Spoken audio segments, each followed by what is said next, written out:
Okay. Well, good morning, Greg. We're going to go ahead and start off today with sort of a story I shared with you, and then we kind Yep. of started talking about it a little bit, and we said, "Oh shit, we should record a podcast about this." Which is funny now, just thinking like, "Oh, we should go tell everyone about this thing we're talking about," just in general. But anyway, Exactly. I still can't get over that we do have a lot of people that listen to the podcast. So thank you all for tuning in.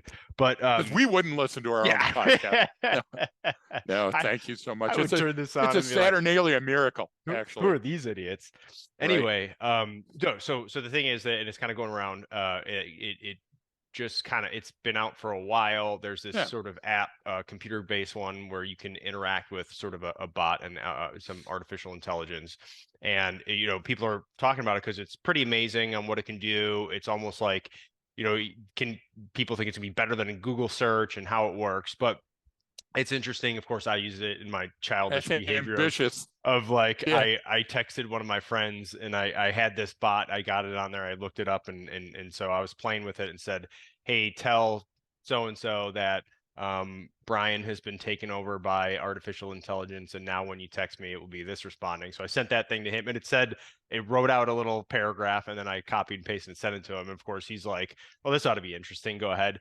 And then I said, come up with a story about a guy living in California, a guy living in Arizona that hate each other, and so it writes a whole little story about Right. Right. John and Paul and how they be, but it's hysterical because the story it came up with was how we ended up meeting each other at a bar, had too many drinks, went outside, started fighting, and then ended up becoming friends afterwards and getting past our differences of one being from one state and one from another state. And I was like, hey, this is actually almost how we kind of met. Pretty accurate. so, You know what so I'm it saying? was, it You and was, Stuart Gilligan yeah, Griffin meeting out in the exactly. parking lot. So it was hysterical. And then, so it was funny, but then one of the things that someone posted about it is that they asked it, hey, what's the fastest mammal on the planet, but then it gave some fish, and then and it was so it continued to have this conversation with this bot saying, well, is that a mammal? And it said, yes, it's the fastest mammal. It's like, well, what is a mammal? And a mammal is a warm-blooded creature with hair or fur, blah. And it gave this definition, and then it said, well, is that fish? Does that fish have hair or fur? Is it warm-blooded? No. Okay, but so is it the fastest mammal on the planet? It said yes. It's like, well, wait. So basically, it was coming back with this confident answer, and it was Yeah. wrong. It was illogical. It didn't put it together. And so this gets into artificial intelligence and machine learning.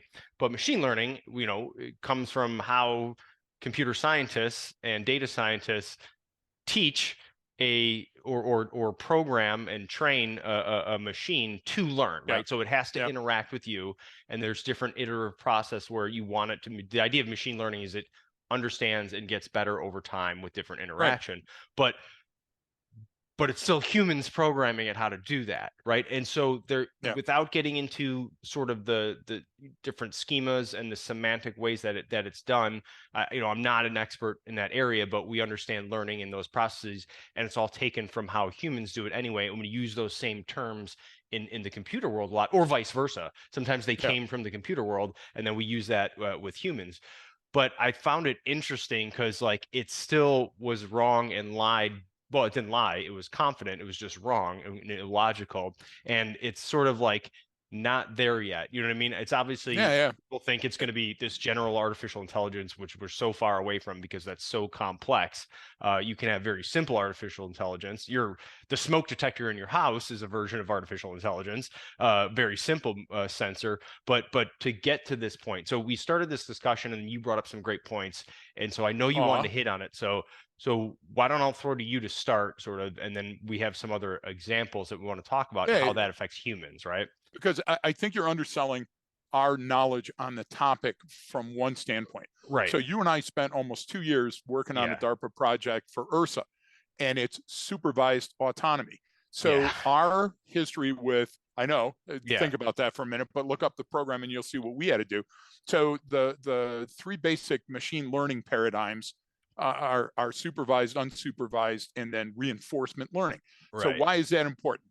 Because in reinforcement learning, the focus is always on finding a balance between exploration of uncharted territory, and then exploration or exploitation rather of our current knowledge state, which is hugely important in what we do, the thing versus the think, right? Yes. So your comments yesterday got me excited because the accuracy was being criticized. And remember, in any form of social exploration, the only real way to collect information is to interact with it. And you've Yes. been with me long enough. You know that's exactly how I learn. I Yeah. go into the environment, I test the environment, right? I'm asking people questions all the time, and then I'm Constantly. updating my current models constantly. So what's the difference? So my thing was when we started talking about that, we were having a not a dilemma. You and I were talking about how would we bring this into human behavior pattern recognition analysis? And my thing is that we assimilate parts of culture and environment and sociology and psychology Yeah. and biology all the time. And so what scientists are trying to do through these literally a limited objective experiment with language, okay, and known. Look, a computer has knowns and unknowns. Yeah. So we use knowns and unknowns, and what do? We put them against the baseline, and that gives us the logical start point for an intervention or an interaction or a decision. To learn or Yeah. understand something that you're unsure about, don't know, doing the head tilt little kid, like, Encountering what for the is that? first time, An you know what anomaly, I'm maybe. saying? Yeah. Encountering for the first couple of times, okay? Right. So when we assimilate, we don't always assimilate correctly, and that's what struck me as important about your comment. So Yes. let me lead you, folks that are listening and watching. So Brian is saying that the people that are bitching about it or complaining about it or making comments on it are saying that, hey, there's a lot of inaccuracies. Okay, so you're a little kid walking around in your environment, and your parents are trying to teach you, and they see your dog and they go, dog, doggy, dog. For the rest of that semester that you're learning as the little kid at home, anything that's furry with four legs is a dog. Right. So Okay. now the little bear cub comes walking in. Or you Doggy. see on TV, you get what I'm trying to say, I think, and that becomes a doggy because it's on four legs and it's close enough where cognitively close enough. So we value cognitive flexibility, but our environment has to nurture us. How does that happen? Because your neighbor goes, "Now you little buckethead, that's not a dog, that's a goat." You get what I'm trying to say? And now we learn, wait a minute, okay, dogs and goats. So everything is doggy or a little baby goat. Then all of a sudden, my mom or dad, you know, the grandparents come in and go, no, that's not a goat, that's a cow. Okay, so what are we doing? We're building and we're starting to create this file folder. So now we've got smaller, we've got smellier, we've got cute, we've got scary. Do you see what I'm trying to say? So what they're attempting to do with their Greg bot and Brian bot is exactly what we do with the human brain. We just protract it over time and from genetic material passed on through the birth process. And then sort of so what we do then is we create sort of this. We create sort of a profile, but we create a picture using attributes, right? So Harry, 4 legs. Okay, well, Harry and 4 legs covers the dog and the goat, but those are 2 completely different things. And many of the things will, but they don't need to be at first. You're right. Not at You see first, what I'm trying to say? Yeah. In order to get nuance, order to arrive at the most correct answer or the most logic, I have to be able to create enough attributes. But then what my brain likes to do, because it'll create different conceptual frameworks, not unlike the AI process, to grab from those. And I can go, so some of the attributes which correctly describe a dog also correctly describe a bear, a goat, all kinds of different animals. Yes. And now what accounted for the mistake in the example that you gave about it's a fish, it's a mammal, okay, the idea is based on the information that I have at this point, the best decision I can make is, yes, this is it. Yeah, but it doesn't fit this criterion. Yeah, but the availability heuristic is close enough. You get what I'm trying to say? That I'm going to glam onto it. And it doesn't seem like that's going to be a large enough mistake that it's going to send us spiraling off into the sun. And that's exactly what happens to that kid. The kid, now it's close enough. It's a dog. Okay, so everything like that is a doggy. So should I go up and pet that Wolverine while mom and dad are taking me out hiking? Probably not. So Yeah. now we have to have danger cues that are associated with it. See, so our entire research of the environment, nuanced, new, novel, scary, all that other stuff, is how our brain, how our God, Buddha, Vishnu, Allah decided to make us investigate our environment, yeah, and then assimilate what? Assimilate best practices of any environment. Brian, you and I talk about this all the time. If you go to Mexico and have a little rolled up meat and cheese sandwich, Yeah. it's called one thing in Mexico Yeah. City. If we were in Hong Kong or Yeah. Beijing or Saudi Arabia, it's called a different thing, but it's the same food.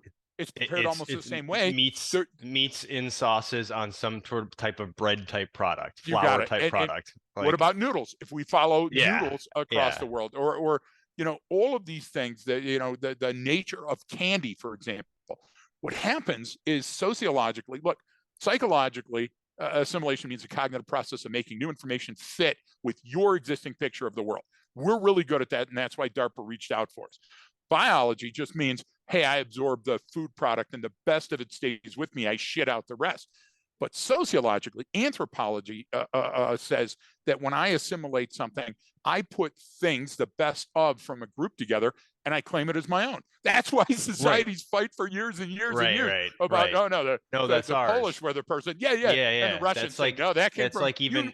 even You know those arguments, besides the religious, right? differences of like the Israelis and Palestinians and all that, but Oh, like they go over the fight, the shawarma and who did what and where it came from, exactly. and it's hysterical because you're like, oh my God, you guys are eating the same. No, no, this is the right, and it's just that's a perfect example of how we do that with food. It is. But the issue, or not issue, but kind of part of the reason we're talking about that is when you're talking about assimilation, like you just said I have to take this information and fit it Yes. into my current interpretation of reality. So Yes. mine. So one, that means it's inherently subjective, and two, And biased, critically biased, well, yeah, and right? I'm fitting, yeah, I'm fitting it into what I know rather than Exactly. creating some new schema or changing the way I interpret my environment. All I'm doing is think now that can be good or bad, right? So can Yes. we talk about that from from a learning process? That means it's simple, but sometimes simple is good. Like we keep it for decision making sometimes as okay, I'm in a new environment. Greg, you just threw me out of a plane Yep. over the Central African Republic. Never even been to the continent, let alone that Right. exact place. I have to assimilate quickly, or I may die, actually. Absolutely. The environment may kill me if I don't understand. So rather than having to have a guide that says, well, let me show you every different type of poisonous plant and animal here, Brian, and let me Which is learn about the unsustainable, different, Brian. It's and I have to, how unsustainable. much would I have to possibly learn too, right? Exactly. And this Exactly. tribe does things this way, and that one does it over here, and this one's friendly, and this one, like, I have to be able, I can't take the time to do that, right? So assimilation helps with me rapidly understanding the context of the situation that I'm in to make decisions. But it goes back to the dog or the goat. Like I Yes. might say it's a dog, but no, it's a goat. But it may work for me in that situation. Is that right? You're spot on. And two important things that we could draw from what you just said, and many important things, but two primarily. Let's go back to U.S. Navy SEAL and great friend John Prevatera Prep. Okay. Prep walked away and somebody asked him a spontaneous hallway comment, what's the best part of this training? And he says, we focus on different things. We were trained our entire life to focus on the difference. Greg, in this training, focuses on the similarities. Why is that important? Because using your example, we have to use that same thing as carbon-based life forms when we go to Mars, when we go to the moon. Right. We Yeah. have to Well, learn this novel environment, yeah? And how do we learn that? By skinning our knees, by investigating, by experimenting with it.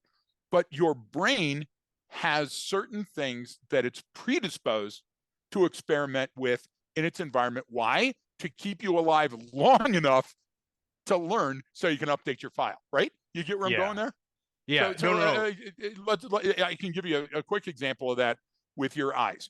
Visual field, visual acuity is hugely important. The entire backside of your skull is involved in you creating in pixelation from stimulation of light, motion, and edges. So your two types of receptors that are most important in your retina are your rods and cones, and they work together to take available light and turn it into an electrical signal that your visual processing center can read. Now, why are there so many rods and so many cones? Because color, cones, the Right. C, the big lettered C, okay, is for daylight, and we need better acuity. Why? Because we have to put a hook on a line to catch a fish. We Right. have to put the perndle in to back out of the driveway. So those type of things in ambient light situations are nuanced to the point that we have to have our fingers and our hands moving and doing everything else. Nighttime, we weren't designed to go outside. Right. Nighttime was that scary place where we heard we had the fire in the cave. You didn't want to go out. So we had just enough information that was coming in from our rods so we could determine that's likely an exit of the cave. This is likely a creature moving slowly through the environment, right? Why? Because there was less light available, less stimulation to the brain. And that's why when you take a look, rods and cones are unequally distributed in the back of your skull for a very big reason, except where? Except in the fovea centralis. Why? They're totally rod free because you ain't got effing time for them, Brian. Right. You have to have that high visual acuity right now to throw that spear at that fish and adjust for where the fish actually is. And your brain does that without asking you questions. So that goes right back to you used an example, a very good example, like 25 broadcasts ago about how the batter never sees the ball when it leaves the thing. And you have to anticipate. And it was a great show about that. Those type of things are survival strategies where we assimilate almost all of the information, but some of it is left on the editing room floor. Why? Because your brain doesn't need that It right doesn't. now.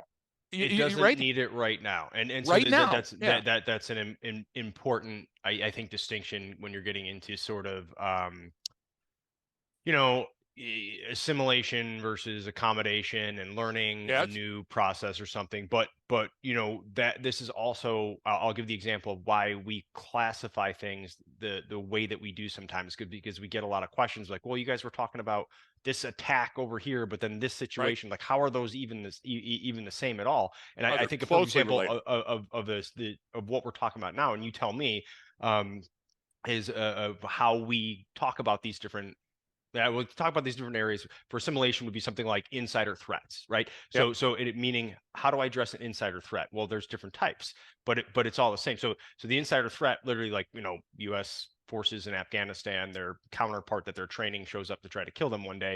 Yep. Okay, that's an insider threat, but a school shooter is an insider threat. But so is a Suicide's an coach. insider threat. Yeah, suicide is an insider threat. A coach trying to Pedophile. predate on a child at that Spot school on. is an insider threat. So the idea is, I don't have to become an expert in pedophilia and how to counter that. I don't have to become an expert in suicidology and understand that. I don't have to become an expert in school shooters. I have to understand an insider Right. threat and how to counter an insider threat, and then I can assimilate that information, prototypically match what I'm finding. So that's all I need to look how to find. And Exactly. then I might not know which one I'm going to find. I might not know whether it's the kid that's going to shoot up the school or the kid that's going to commit suicide, but I'll get it, right? You're And exactly right. that's why we focus on looking at it from that perspective. And that's why we go with the lowest common denominator rather than this voluminous explanation that people aren't going to understand anyway. Right. We street the science. So let me give you a street science. Let's talk about grooming a potential victim. Okay, so let's talk about how a chef at a fine restaurant grooms you when Yeah. you come into their restaurant. Okay, so back in the day, mace was popular with cops. I was one of the first cops to become an early adopter of oleoresin capsicum. 2 million Scoville units, you could wash it off. If you sprayed it in a restaurant, you didn't ruin, or a Walmart or a shopping center, you didn't ruin all the stuff that was on the counter like you did with mace. Mace had these horrible side effects, and somebody from mace.com now is going to call and complain about that. Kiss my ass, you do your own research. So what do we need to know about that? Well, capsaicin, okay, is the spice, let's call it, that triggers the heat receptors in humans. Okay, so 2 million Scoville units get so hot to your brain that your brain thinks you're on fire, when all it really is agitating a new threat that your body senses, and it's trying to counter that threat. So it counters it so quickly and immediately because it senses this threat, Brian, that what happens is you close your eyes, you start sneezing and coughing, and you do everything to expel it. And while you're doing that, you can't shoot me or ram me or kick Right. me or fight me. Okay, so capsaicin has these uses, but we also find out that because your body is trying to remove the capsaicin by your eyes tearing and your nose running and your mouth going, oh, it's too hot. Where's the milk? Where's the water? Okay, taste is your mouth's triage. Taste says, I will be able to function with this new food, Yeah. and I will be able to take good things from it. Now, because you don't need to ingest or metabolize capsaicin, your body fights it. So what does a chef learn over time, Brian? The chef learns that just the right amount of Just an amount. spices Right. will stimulate you and give you different reactions. And sometimes you'll go, wow, that was too much. But other times you'll go, wow, that was just enough. That was very adventurous. And what do? We stimulate and simulate different things because those excite us and those create a chemical dump. So just as your body is preparing to metabolize the capsaicin and goes, danger warning, Will Robinson, this is an insider threat. I'm willfully trying to put this on board. A chef does that to mess with you. A chef says, hey, listen, I'm going to make chocolate with jalapenos or with ghost Right. peppers. You get Right. it? Right. Right. Okay. Right. Right. So Yeah. so what the chef figured out through scientific process is we experiment with our environment, and certain things create sense triggers. You get what Yes. I'm trying to say? And if you manipulate those, so how is that different from a pedophile? So a pedophile's got a joint in the ashtray. A pedophile has a Playboy channel or some pornographic images that are around, and they say, hey, give me a hug. I got that big bear hug. Listen, I'm babysitting you today for a couple hours. Why don't you go, I'm going to go get a beer. You want one? Those Yeah. type of things normalize. Do you get what I'm trying to say? And normalize is what? It's another word for assimilate. You get it? I'm assimilating this new culture.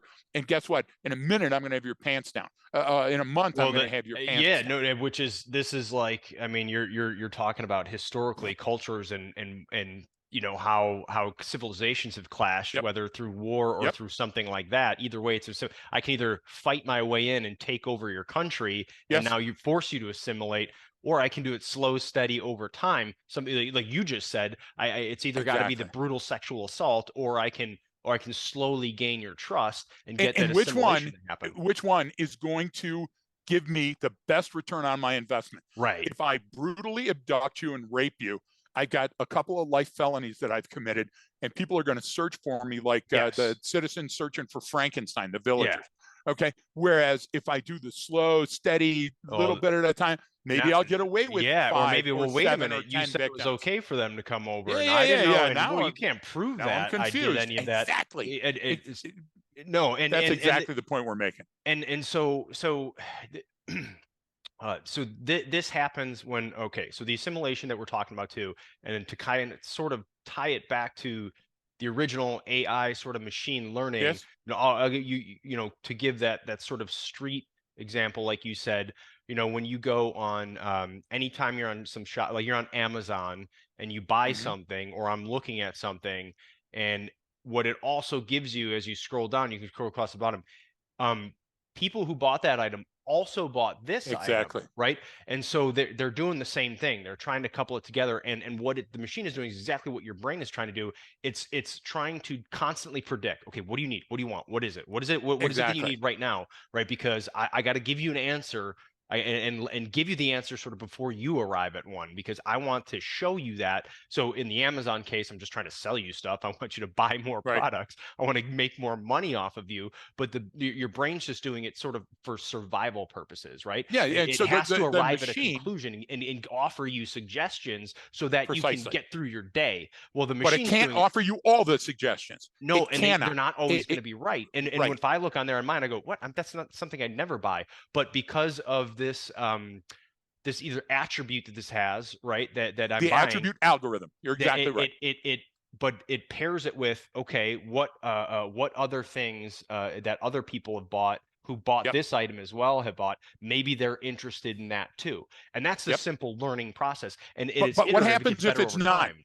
If you don't buy that, if they suggest it and you don't buy that, they update their algorithm.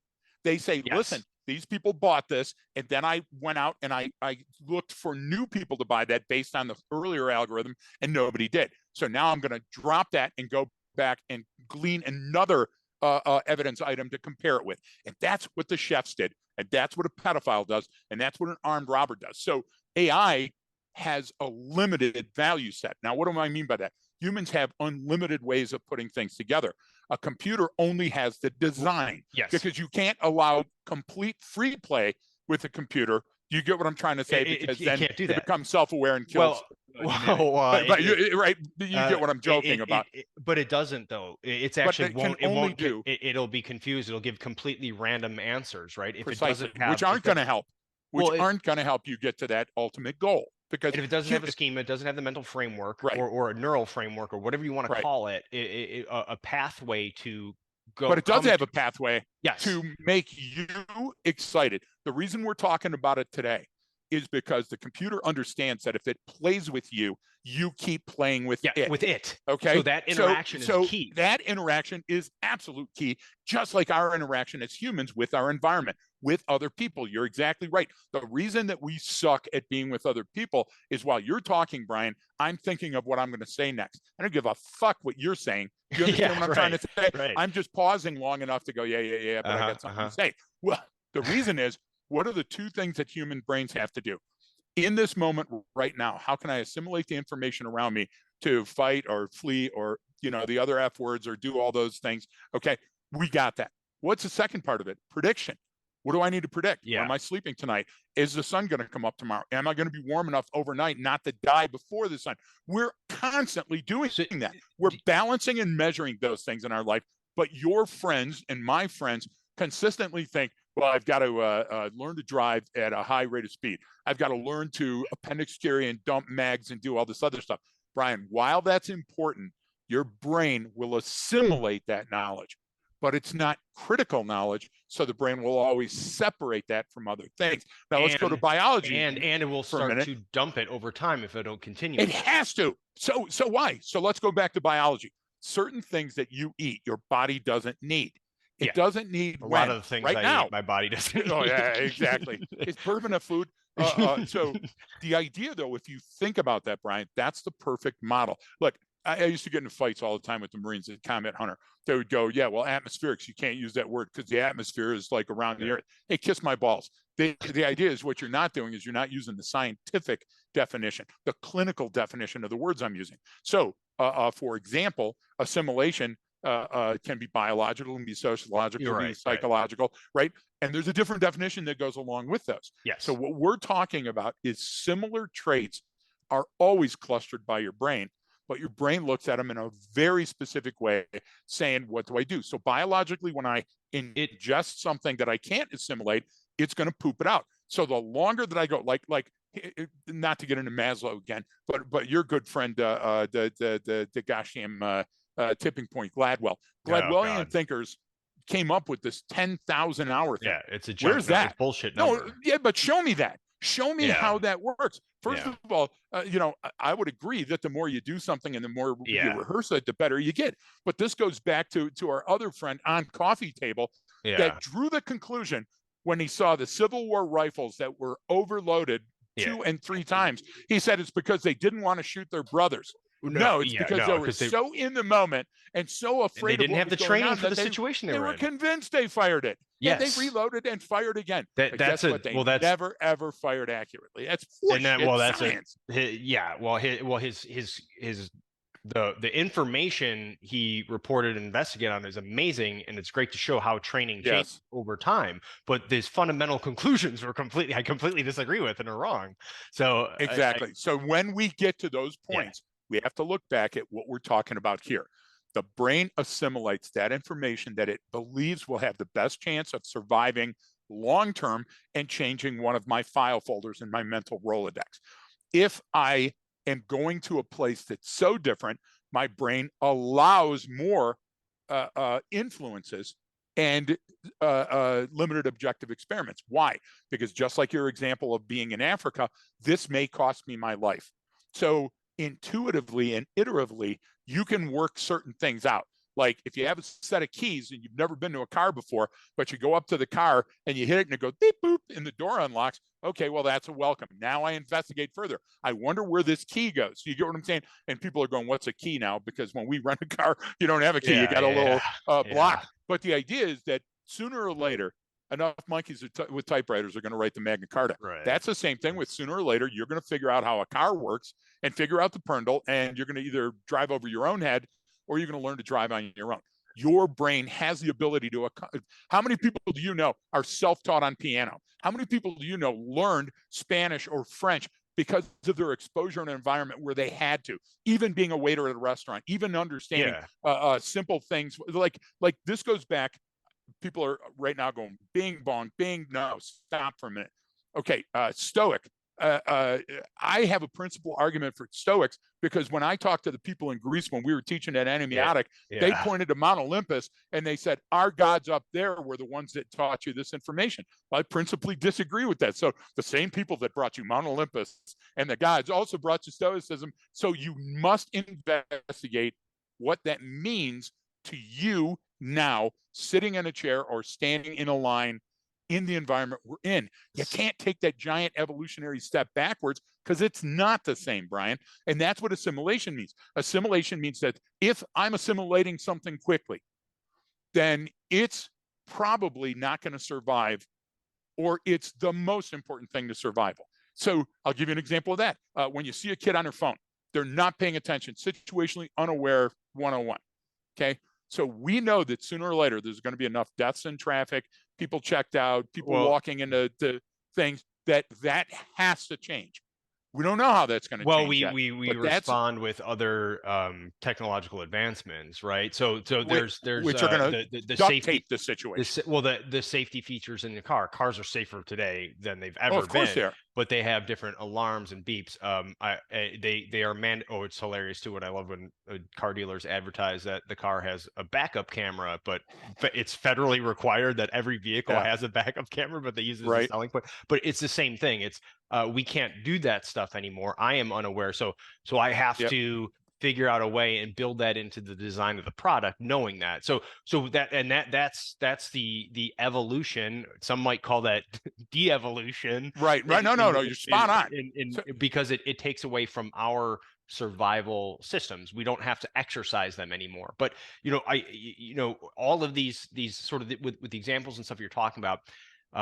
Sort of the comparison between the machine learning part. If I want to create, I have to create an algorithm for the machine. Yes. So I have to sort of design the pathways from which it extracts information from. Well, humans, we do that. Our brain does that same process. The problem is, well, it's not the problem. It's just yours are completely different from mine. So it's highly subjective in nature, and you have to. So why do we have tribes? Well, you're solving a paradigm too. We have tribes. Why? Because we have to associate with different thinkers. Because if we don't associate with different thinkers, this is the point about assimilation too. Because I fit everything into my current interpretation of reality. Well, if all I do is constantly assimilate information into what I know and how I know it in my own life, well, I don't actually increase sort of my cognitive flexibility. I continue to reinforce my own beliefs. But the issue with that is because it's highly subjective. Our experiences are different, our memory recall is different, and also what we feel and think is logical is different, and how we connect those patterns. So you're always when you bring something up, you don't typically just give one example, right? You give a minimum of 3, sometimes up to 30, right? But it's a reinforcement to go. It just back to my insider threat example was, okay, here's a concept. I'm going to give you an example here, an example here, an example here, an example here. And then I'm also going to use that example for another concept to tie that together. So what you just did, so the idea is, let's look at this from almost a schematic sort of way of looking at it is, here's the insider threat. We gave the pedophile, the Afghan, military guy that shows up and kills the U.S. soldier. We gave the suicide, and we gave what was the chef, the chef example. Well, the school shooter, right? Of course, we'll say that. Yeah. So then I can also take that the pedophile right? And let's Yep. jump that and throw that over in this concept of here about access or something else. And now I've linked those things together. So that's sort of neural mapping in a sense Yeah. of Yeah. how Yeah. we give out the information. Now, what you do run into different issues too of me looking up at the sky and going, hey, that's a look at those stars. If you look at that one and that one and that one, that's a bull. It's like, well, no, it's not. Well, yeah, it is. I can see it right there. That's a face on the moon. There's a man on the moon. And it's like, well, Right. no, there isn't. So I'm starting to do that pattern recognition past the point where it serves its purpose. Now I'm sort of making things up. So do you see what I'm getting at here Yeah. is when I have Exactly. too many So, of those attributes or I link too much together, it becomes but your nonsense. brain won't allow the rational person to do that. The brain will not allow. Now you smoke some peyote and you're out in Yeah, the yeah. field. Now There all we of a go. sudden everything becomes a Gila Yeah, monster, yeah, right? yeah, yeah. So I'm skeptical. I believe completely in diversity and inclusion, but It's a equity, necessity. it's you can't live without it. Okay, Yeah, on the HMS Beagle they were talking about it. So yeah. anybody coming up with that shit today and talking about it, you Like missed your mark because it's been yeah, a long around time since ago. humans have been Yeah, around. Okay, yeah. and in the animal kingdom in many instances. Now, equity is one of those things that because of free will doesn't always work so well. You got to train equity into a system. So what you're talking about is building an algorithm is brilliant. And I would tell you this. I would tell you that in certain environments, certain things like diseases, apex predators, find the sweet spot in your algorithm and dwell in the shadows. Why? Because they have to play the long game too. Like a parasite will eat you, the camelback spider, right? But keep you alive by making you paralyzed in the Yeah, area that it's yeah, ingesting you. yeah. So we have to see that in society too, Brian. That's what we do. What you and I are trying to point out to people that look, those dangers lurk in the same wonderful places in your environment. Here's how to see them. We don't tell you the danger. We Right. tell you how to find the Find it. danger. You see what I'm saying? So Well, I'll take you back to a danger. Okay. So we got a guy that flipped his wig back in '93. And the only reason it wasn't the story of the century is because during the same time OJ was going on. So William Kunstler, famous attorney, was one of the guys that I was following because I used to do the legal updates all the time. And I knew Doug Feiger, the singer from the Knack, whose brother Jeffrey Feiger is a big attorney in in Michigan Michigan. there, So yeah. anytime we're talking about human rights, I like to get involved because I'm very intrigued. So in '93, Colin Ferguson gets onto a train in New York, the Long Island Railroad train, and shoots up a bunch of people. Okay. Killed 6, injures 19. All these different things are going. Goes to trial and insists when they give him a public defender that nobody knows how to defend me better than me. Yeah, right. Now, he's got a deficit because he has zero training in the law. But the thing that Kunstler repeated, and I heard over and over from different interviews, was watching Ferguson from day one at the trial to the second week and the third week. First couple of times, he was just being a classic obstructionist. Second couple of days, he was getting up and he was getting the motions down, where to stand. He was repeating He's the mimicking what he prosecutors. saw. Yes, Yeah, yeah, yeah, yeah. yeah, yeah. Okay. Then what happened is he started going, okay, if I object here, that changes the pace, the tone, the feel, the atmosphere. Now, Brian, he wasn't sure what he was doing, but he was able to mimic and assimilate those parts that seemed to give him the best chance. Now, of course, he was convicted. He's not getting out till 2352. Okay. Yeah. But watching that as an experiment, we've seen that before. We've seen serial killers that do it with great aplomb. We So see a shoplifter that can do the same amount of research as a pedophile and get away for many years, and pedophiles that don't do the amount of research and go to jail immediately. You see what I'm trying to well say? So each of us is different and assimilates at a different rate based on our view. the Ferguson one is a good example to compare to. I don't remember his name, the guy in Wisconsin who drove through the parade, killed a bunch of people, and then at Yeah. trial, Yep. so he said the same thing. I'm gonna represent myself, and Right. was trying to do all those things, but the guy he didn't learn. He didn't Right. understand. He was just literally, I'm objecting for this, wouldn't So he was or conducting even experiments he wouldn't even in ask real questions time. correctly, Right. but he didn't have the cognitive ability to learn, right? Meaning to get Right. better at it. It didn't become an iterative process where he went, oh, okay, I screwed it up there. I need to change it. He just kept Yep. repeating the same thing. He kept doing Yep. it. And like people were like, I can't believe, like there was attorneys and lawyers have been like, oh my God, just please shut your mouth and stop doing this. Like you're ruining your own case. Whereas Yes. Ferguson, or compare that to even the Ted Bundy one where And I would super. throw in Eileen Wuornos, my Oh favorite, yeah, that yeah, assimilated and learned how to play. So Bundy did it so well, and we he remark on this all the time, that even the jurors and even the the judge was like, judge. "Oh man, boy, if you decided not to cut those heads off, it would have stayed in school a little longer. You'd have been a great judge." Or Yeah, a great attorney. come Yeah, on, he was sitting there yeah, yeah. like talking, but he that's a higher level of intellect, a higher level of organization. A guy who is wicked smart versus a guy who's just The based out of diversity survival. Yeah, the so there's diversity in our species to clump together when we need each other to solve problems. Exactly. I'm with you 100%. 100%. And the problem is that you had a boob, a nut, a yeah, murderer that could pass off as a competent attorney. If you walked in the ninth day of that trial, or you walked in and your only observation was the first day, your perspective would have changed, and change. Yeah, how you viewed that situation would have changed. So it's completely important for us to continue to conduct experimentation. And we have to understand that with the computer is not always going to be right, neither is the human, but the computer is going to update its view differently than a human is. A human's always going to take the perspective of egocentric view. right. How is this going to impact me and my Me, environment? yeah, Where you can program a computer to disregard, for yes, example, emotion. Do you get what I'm trying to say? Which you can't yes. with a human.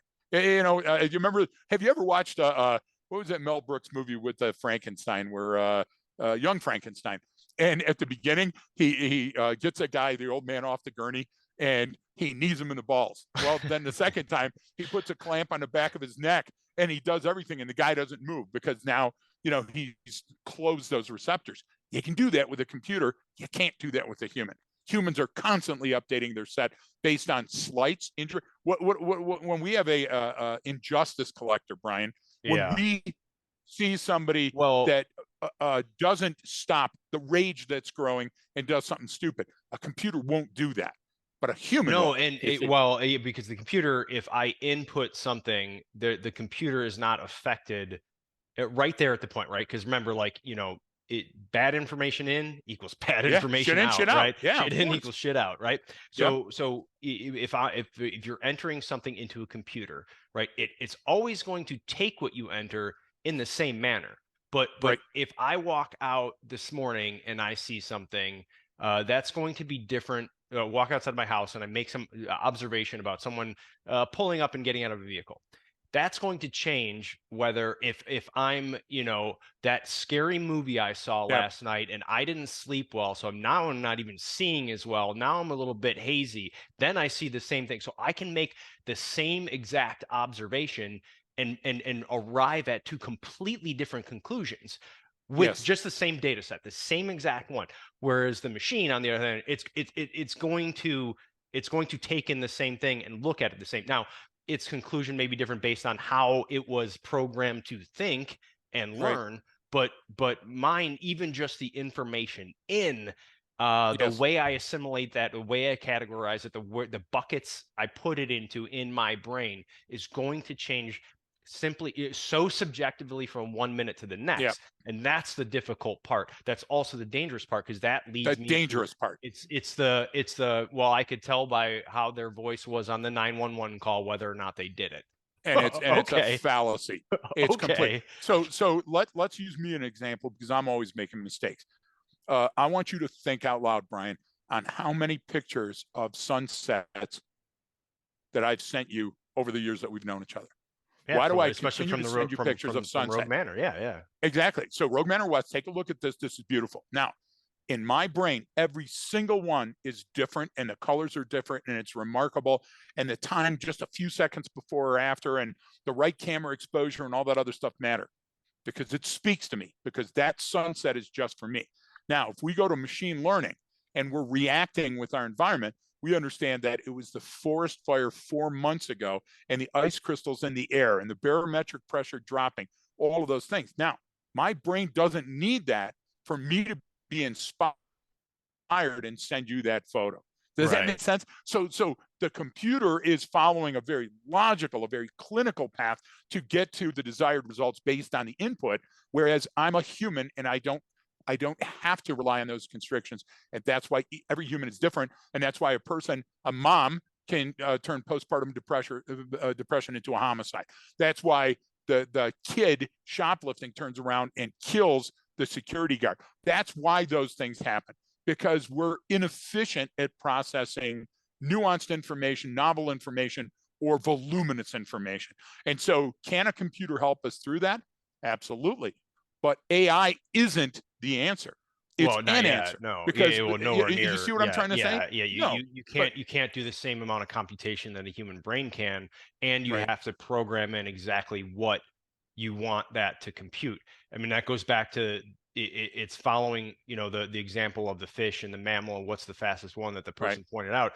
Well, the computer followed a completely what it was programmed to do, which is supposed to be a logical framework, and it came to the wrong answer every time. And when asked to explain its answer, but it defended its flippant answer, but it explained it correctly. It gave the correct attributes. Yes. And yet consistently arrived at the wrong conclusion. It wasn't a goat. It was a bear cub, right? It wasn't the dog. It wasn't the goat. It was a bear cub. But that was the thing it was great for showing kind of humans can do that if we're programmed incorrectly, or I have a corrupt file folder. I have such a strong. That's why we called it a corrupt file folder, because people would get pissed where I would go, you have a corruption in your file folder. People would take that from me and they would relearn the information when we were talking about snipers or bombs. You get what I'm trying to say? And how a human is going to think through it. Because, Brian, when we started the LEO program for the Marine Corps, I was dealing with coppers that had my experience level and then some, and FBI agents and everything else. And they came in with these preconceived notions. And I had to break them down. And I'd say, look, you got a corrupt file folder.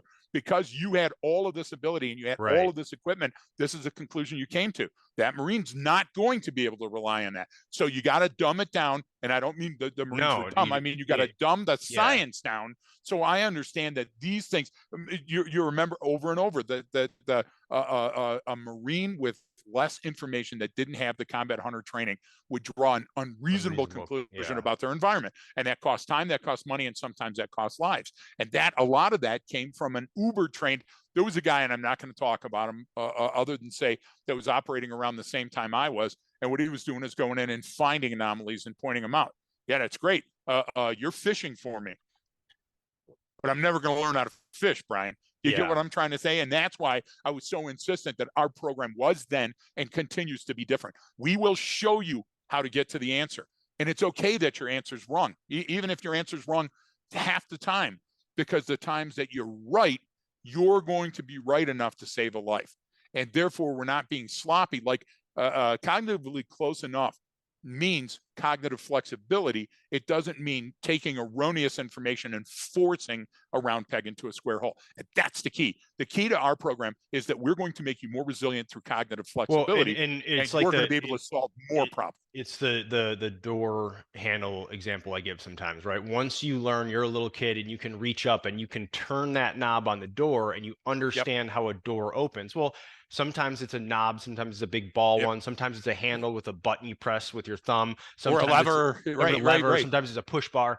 I don't have to be shown how to open every single one of those. My brain can assimilate. It can use a prototypical match. It understands how the mechanism, even just theoretically, basically how it works and what it's supposed to do. I don't suddenly show up at a new place and look at a door that I've never seen before and go, looks like we ain't getting in there today. Exactly. Unless someone comes I'm going to die on the porch, right? So that's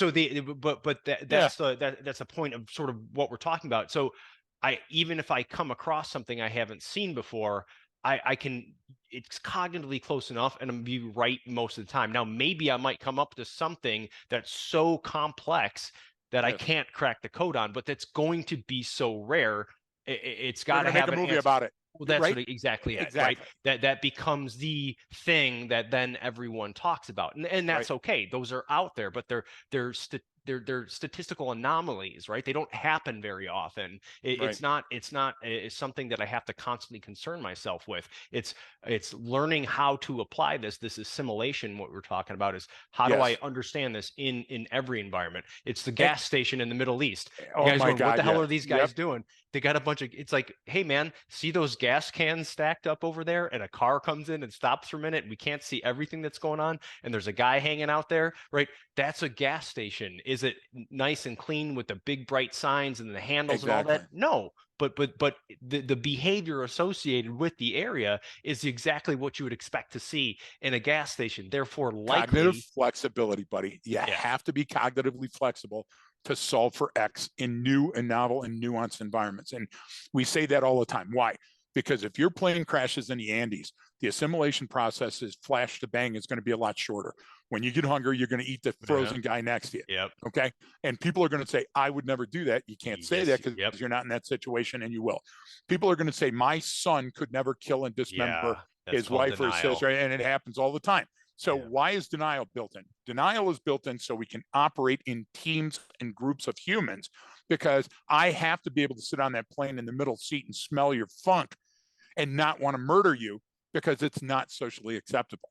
But if it was a couple hundred years ago and it was a cave instead of a means of transportation, things might have been different. We assimilate based on that, current trend thinking. That's why we've got to stop going back to things well, that didn't survive. If it didn't survive the purge, Brian, yeah, it's probably not good for us. You get yeah, what I mean? yeah, And that's a philosophical point, and I no, very but rarely wax that philosophical. but that philosophical point is important. What you just said is well, every time I hear some, well, if I was in that situation, I would do that. No, you fucking wouldn't. Like you don't Exactly. know. And Okay, you can't even start there. You can't see what start those there. Right. 400 people did when they showed up at that scene. Guess what? Yeah. That's a statistically significant number to go. I bet you would have done that too if you were in You that got it. 400. Like You you got it. can't sit there and say I'm the fucking hero. I would Those do are this. snipers. And Yeah. that's the worst. Again, folks, snipers, I hold them in the highest esteem. But then a couple of days ago, Brian and I saw a sniper in a crowd in a meaning that they were sniping some subject matter experts that were on the stage. Why? Because they wanted to hide their vulnerability, Brian. They were not as smart as the people in the room. And so what they had to do is they had to resort to vocal violence. You Yeah. get what I'm trying to say? Yeah. To try to upset the apple cart. So will those people be around for a long time? Well, you're always going to have oxygen thieves. You're always going to have Yeah. people that sit in a seat. You're going to have that guy that we heard about that volunteered to stand in line for you. You didn't have to pay him much because he loved it. You get what I'm trying He to hung say, to out and get drank tickets and beer. shit. Yeah. You remember Yeah. that? Yeah. Okay. Get And him he a had a case of party beer, with go all the stand in line, people. wait for concert tickets, and oh yeah, man, cool. Yeah, I'm But good. those are so remarkable that they make movies about them. They write books Yeah. about them.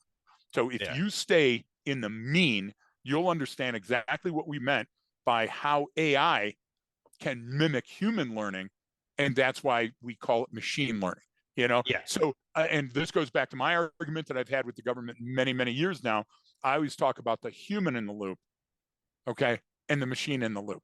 And Yeah. they always get it wrong because they're always saying, okay, Well, this they're is where saying human in the loop, and we're saying no, it it's should be the machine in the loop. Like it's why though? Why? yes. Because of the things that we laid out in the last 50 minutes Yeah. today. Exactly why. And I maybe if you're listening and have questions or interested or Yeah. something, let us know, because I think sometimes when we take these approaches, when we talk about, AI or machine learning and what happens and errors along Yeah. the way, it's kind of easier to pick that apart because we're not talking about you as a human, right? Even though Exactly. it's a very similar process. So it's a good metaphor to use to go, hey, see this problem here, see this problem How here, many see times, how it, yeah. to your exact point, how many times do we have to get on the air and say Boyd's OODA loop does not have anything to do with your business? Boyd's Yeah. OODA loop isn't going to make you a better salesman. It's Do you get what I'm not saying? a Because mental it's a model close of some set. it's a It's a model, It's a Yeah. model for John Boyd that was trying to explicate his thought process in a very, very close set. You see what I'm saying? So Yeah. that's your point exactly, where you're saying that, oh, I would have done this. No, you wouldn't. And you wouldn't have recreated Boyd. Why? Because John Boyd was a guy that hit on something at one Yeah. point in his They, career that was brilliant for fighter pilots. A fighter well, pilot's like a well, swimmer. You got a swim team, but the swim is individual. You know what I'm saying? Unless yeah. it's an IM, that swimmer is the one that's competing, not you. So Well, stop yeah, looking at a with fighter pilot and go, oh, that'll be a great speaker at my next event, because that has nothing right. to do with the shit you're doing. Right, but and of course he was also his whole thing was obviously he invented energy maneuverability theory, fundamentally changed airplane He's a design. He's a genius. flipping genius. Exactly. But But his whole his whole it didn't but have the to do with the reason headlights on a car, the reason you why know? it came to where it was because Right. he was always talking about maneuverability, and then the Marine Corps said, what do you mean? He said, well, even in warfare, generally speaking, it's better to be faster and move this way than it is to be big and strong. And that, yes, there's certain Yes. situations, but if I can outthink and outmaneuver, and it's all about speed and process. But he was talking And about that led to asymmetry, and he that was led to talking about exactly. physics and evolutionary biology. Like he Exactly. wasn't talking about shooting on a range with your You buddies. got it. Like but that's another good example of sort of those. And people get mad at us because they Well, think that we're downgrading something that they're doing. Yes, if you are in a boardroom and you're using Boyd's OODA loop to tell the people how to produce better and sell things yeah, it's better, probably I don't know what kind of magic you're using, but they're selling a it's Harry Potter's wand for Christmas. You may want to well, get one of them. it's a little too. I think that's a little too general for that situation. Obtuse, maybe a little open. I'm Now you're saying acute. Carter. Now you're acute. Exactly. Now you're obtuse. No. So, So you would be better off teaching people how to do business with Family Guy jokes and yeah, I episodes was. than you would Boyd's OODA loop. We certainly do, We Brian. do. We certainly live most of our lives on I got Family Guy everything I references. talked about today. I got from a Family Guy episode. So I That's so think funny. Seth, The same episode too. Seth MacFarlane. And So, folks, today was not a Meg episode. no, no, it's not. Well, okay. So we sort of covered a lot. I hope that made sense. Where But the hell do you recap this? well, Yeah, the idea of assimilation is, I think we made the point on that, and how just like the I machine think we learning made a valid model, point. Yeah. you're not always going to be right, even sometimes when you follow a logical pathway, because your logical pathway is already inherently subjective. Yep. So that's good and bad, right? I mean, So let me throw it's this at you. For a cop listening in the audience right now, or a teacher, or a human resource person, you're going to go, okay, so what? so what? Yeah. So what here is, even though you have the authority to do it, even though you have the money, experience, and background to do it, is doing it moving the dial in the right direction? Even if it was what you were trained to do in this situation, Yes. does it actually apply? Is the cost Is it the benefit right? analysis Yes. going to put? That's a simple answer. Do you get what I'm saying? So, Yeah. I stopped you, and this is a Michigan example, and found out later that the car was a VWAP, a vehicle taken without permission, or a stolen.